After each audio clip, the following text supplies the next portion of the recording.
You don't actually need a brand new personality. You just need a few tiny habits. And no, I'm not talking about those dramatic 5 a.m. cold shower productivity core habits that look great on Instagram but feel like a chore in real life. I'm talking about the small, almost invisible behaviors that compound quietly in the background while you're busy living. Here are 10 of them. First up, the 5-minute rule. If a task feels like a mountain, tell yourself you'll only climb for 5 minutes. Most of our stress doesn't come from the work itself. It comes from the idea of the work.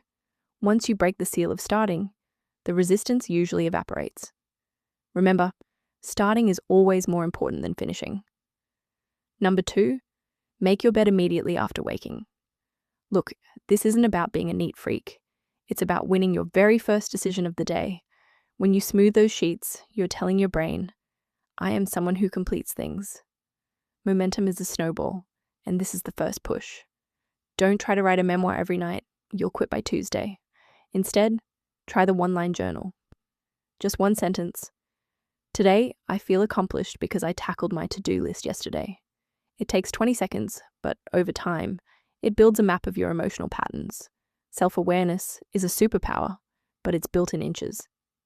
Number 4, no phone for the first 20 minutes of the day. Don't let a stranger's tweet or a work email decide your mood before you've even brushed your teeth. Protect your mental space. Let your own thoughts be the first thing you hear in the morning, not the internet's noise. When your day starts feeling chaotic, use the reset habit. Pick one tiny area, your desk, your bag, or even just your bedside table, and clean it. External order has a weird way of reducing internal noise.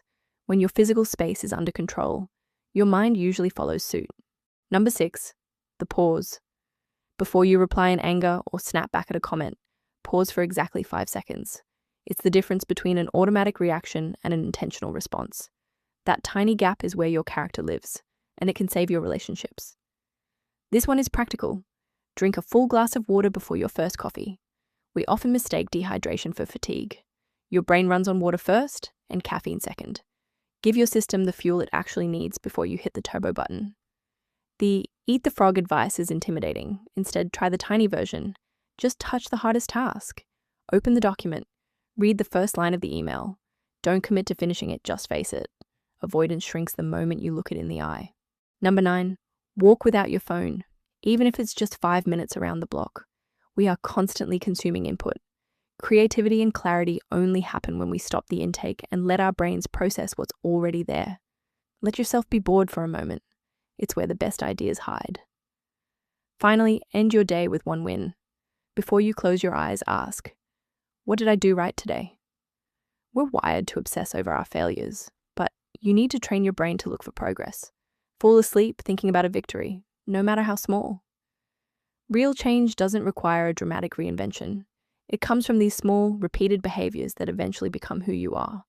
Tiny habits feel insignificant until they aren't. And hey, you don't need to start all 10 today. Just pick one. Which one is it going to be?